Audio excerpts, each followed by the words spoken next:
नमस्कार।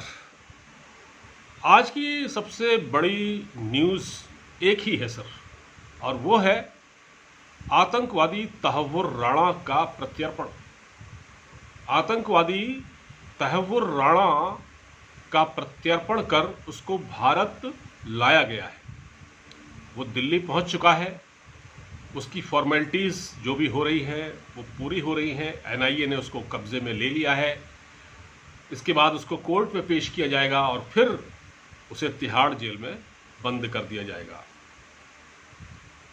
आतंकी तहव्वुर राणा बहुत चर्चा में था। 26/11 के हमलों का मास्टरमाइंड डेविड कोलमैन हेडली के साथ। डेविड कोलमैन हेडली इसको अमेरिका में ही मिला था। तो इस पर बात करते हैं।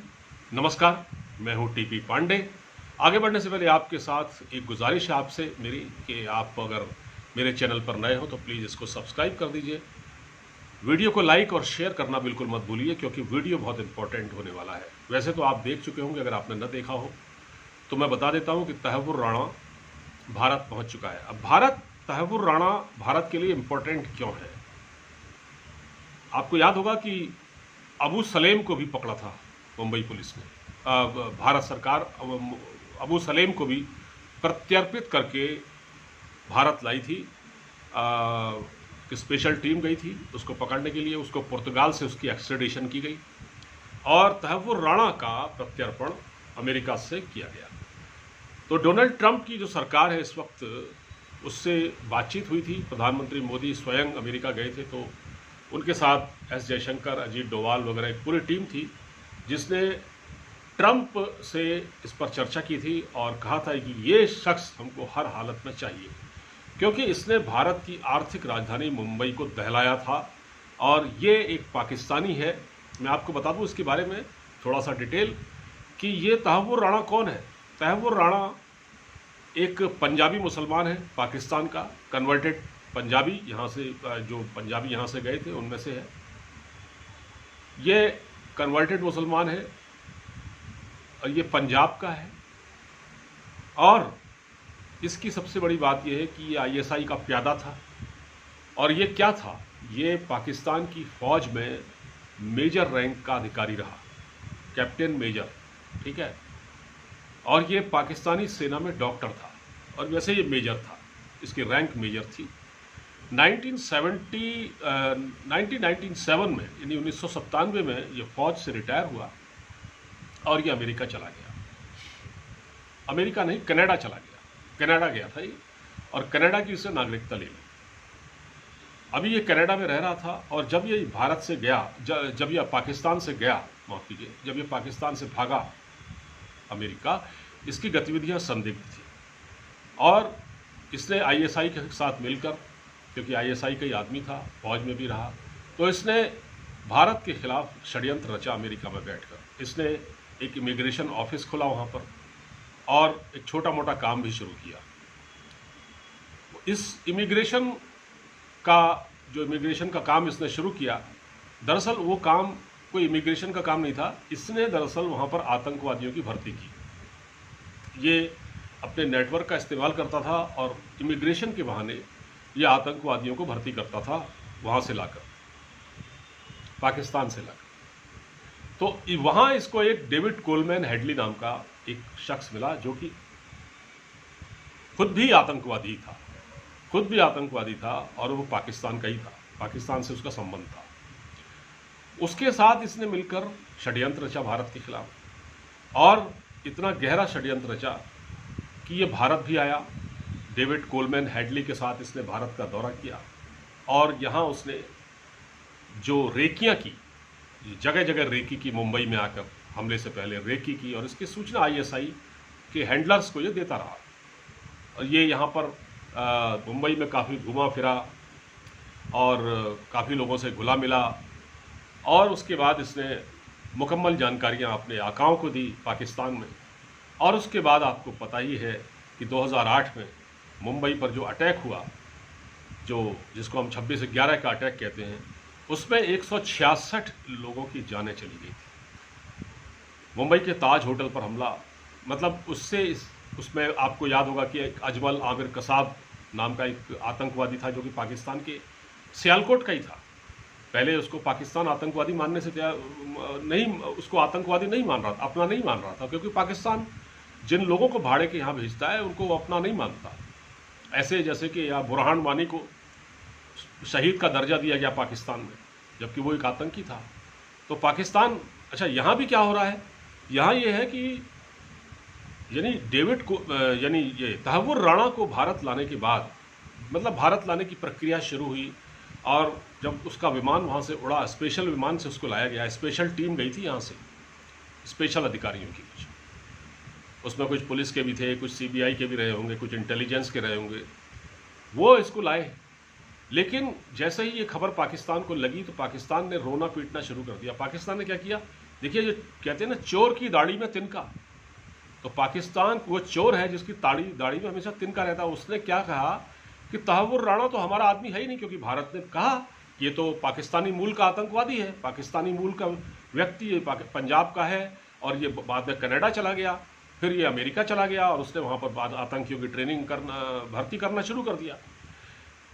तो इससे पहले कि भारत सरकार इस पर यहाँ खबरें चलने लगी ना, तो पाकिस्तान बचाव में आया, कहा नहीं उसका हमसे कोई मतलब नहीं है, अब वो पाकिस्तान में नहीं रहता।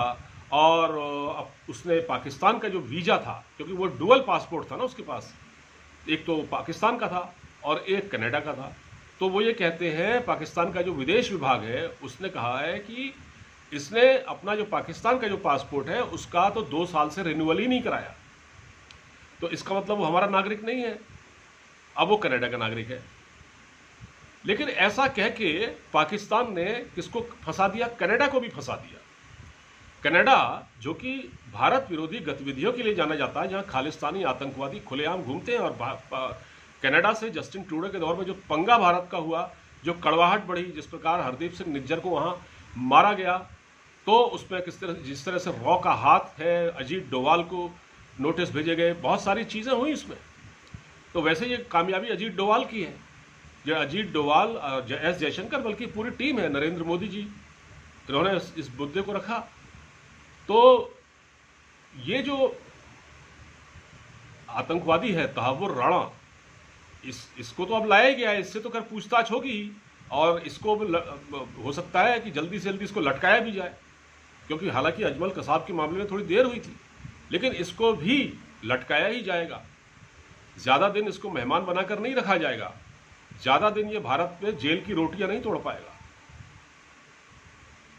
क्योंकि अभी इससे जो पूछताछ होगी वो बहुत महत्वपूर्ण होगी। कुछ दिन तक तो इससे पूछताछ होगी और इससे तो बहुत कुछ पता चलेगा। इससे हाफिज सईद की गतिविधियों के बारे में पता चलेगा कि जो हाफिज सईद खुलेआम घूमता है पाकिस्तान में, जिस तरह से वो अपनी मदरसे चला रहा है, जिस तरह से कहने को वो वहाँ पर अरेस्ट किया गया उसको, लेकिन वो नज़रबंद है, वो सरकारी मेहमान के तौर पर रहता है ISI के, और वो घूमता है, वो तकरीरें करता है, भाषण देता है, लाहौर की माल रोड पर खुला घूमता है, वो कोई रोकने टोकने वाला नहीं है भाई उसको। तो उसके बारे में पता चलेगा। वो भी 26/11 कि हम लोगों का मास्टरमाइंड है। हाफिज सईद तो मोस्ट वांटेड है, UN डेजिग्नेटेड टेररिस्ट है वो अमेरिका में, वो UN का डेजिग्नेटेड टेररिस्ट है, और वो तो नंबर 1 है। और उसके बाद फिर अजहर मसूद अजहर, जिसको छोड़ा गया था, आपको याद होगा, और उसके बाद वो किस तरह से पाकिस्तान में घूम रहा है। बहावलपुर जो साउथ पंजाब में, वहाँ उसके मदरसे चलते हैं, साउथ पंजाब में, मतलब बहावलपुर में, और अभी भी बीच में वो एक जगह देखा गया था। तो पाकिस्तान तो देखिए आतंकवाद की नर्सरी है, पाकिस्तान आतंकवादी, पाकिस्तान के एसेट्स हैं, पाकिस्तानी सेना के एसेट्स हैं आतंकवादी। ये तहव्वुर राणा भी वही था, ये भी उन्हीं के लिए काम कर रहा था। तो अब इससे जो इन्फॉर्मेशन निकलेगी वो बड़ी मतलब मज़ेदार होगी। उससे इससे अब मतलब जो जांच एजेंसियां पूछताछ करेंगी जब, तो इसको तोड़ाई करके, इसका मार मार के इससे पूछा जाएगा कि भाई ये बता, हाफिज सईद कहाँ है, फलाना कहाँ है, तूने क्या किया था, तेरी क्या भूमिका थी, तू जब भारत आया कहाँ कहाँ घूमा, मुंबई में तूने कहाँ कहाँ रेकी की, और कौन से वो ISI के हैंडलर्स थे जिनको तूने इंफॉर्मेशन पास की। ये सब होगा। तो अभी ये जो अमेरिका में रह रहा था ना, अमेरिका में भी इसके लिए बड़ा मुश्किल हो रहा था रहना। अमेरिकी सरकार ने इसको जेल में रखा था, क्योंकि अमेरिका की भी नीति है, अमेरिका भी खुद आतंकवाद का भुक्तभोगी है। भाई 9/11 का अटैक तो उसी के वहाँ हुआ था ना, और उसके तार भी कहीं ना कहीं पाकिस्तान से जुड़े हुए थे, अलकायदा से जुड़े हुए थे। अभी पाकिस्तान ने अलकायदा का एक आतंकी ट्रंप गवर्नमेंट को सौंपा है और उसके बदले कुछ पैसे भी लिए उसने। तो पाकिस्तान का धंधा ही है, आतंकवादियों को पालो, फिर उसके साथ मोल तोल करो, ये सारी चीज़ें वहाँ चलती हैं। तो तहव्वुर राणा, जो कि पाकिस्तानी सेना में एक मेजर था, डॉक्टर हुआ करता था, वो किस प्रकार पाकिस्तान के लिए काम करता था और उसने किस प्रकार जाल बिछाया और वो भारत में हमलों को अंजाम देने में कामयाब हुआ, ये अब देखना ज़रूरी है। क्योंकि भारत सरकार के लिए उसको जेल में रखने से ज़्यादा उसको ये पूछना हो, जहाँ दिन रात एजेंसियाँ उससे ये पूछें कि कैसे हुआ ये सब, और पाकिस्तान को इंटरनेशनल फोरम में बेनकाब करना, उसकी बातों का हवाला देके पाकिस्तान को इंटरनेशनल फोरम में जलील करना, कि वो बताएगा ना कि वो किसको इन्फॉर्मेशन देता था, वो ये भी बताएगा कि हाफिज़ सईद कहाँ पर है, क्या करता है, उसकी क्या गतिविधियाँ हैं। अब पाकिस्तान तो ये कह के पल्ला झाड़ रहा है कि वो हमारे वहाँ नहीं रहता, हमारा पासपोर्ट ही उसने रिन्यू नहीं किया, वो तो कनाडा में रह रहा है, वो तो अपनी खाल बचाने के लिए कह रहा है। और पाकिस्तान ने कभी स्वीकार भी नहीं किया कि उसके वहाँ आतंकवादी होते हैं। वो तो अपने वहाँ आतंकवादियों को नॉन स्टेट एक्टर कहता है, नॉन स्टेट एक्टर, आतंकवादी नहीं। और जो लोग कश्मीर में, भारतीय कश्मीर में गड़बड़ी फैलाते हैं, उनको वो नॉन स्टेट एक्टर कहता है, उनको मुजाहिदीन कहता है। लेकिन जो टीटीपी वाले उसको बॉर्डर पर मार रहे हैं ना, तहरीक तालिबान पाकिस्तान के लोग, उनको वो टेररिस्ट कहता है।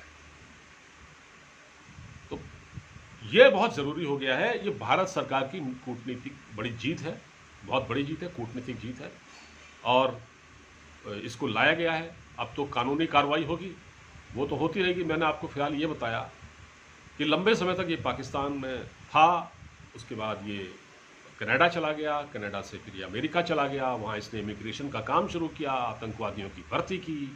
फिर जब ये पकड़ा गया, अमेरिका ने इसको पकड़ा, अमेरिका की पुलिस ने, तो फिर इसके साथ डेविड कोलमैन हेडली को पकड़ा गया। दोनों से जब सामने आमने पूछताछ हुई, तब इसने बताया था कि इसने मुंबई हमलों को भी अंजाम दिया था, और उससे इनपुट मिले थे कि ये मुंबई आया और रेकी की इसने, और फिर आईएसआई को इन्फॉर्मेशन पास की, जिसके बाद इतने बड़े हमले को भारत ने झेला, और इसमें भारत के बहुत बेकसूर लोगों की जाने गई। इसमें हमारे एनएसजी कमांडो से लेकर पुलिस वालों की जाने गई, कुछ यहूदी मारे गए, कुछ विदेशी लोग मारे गए।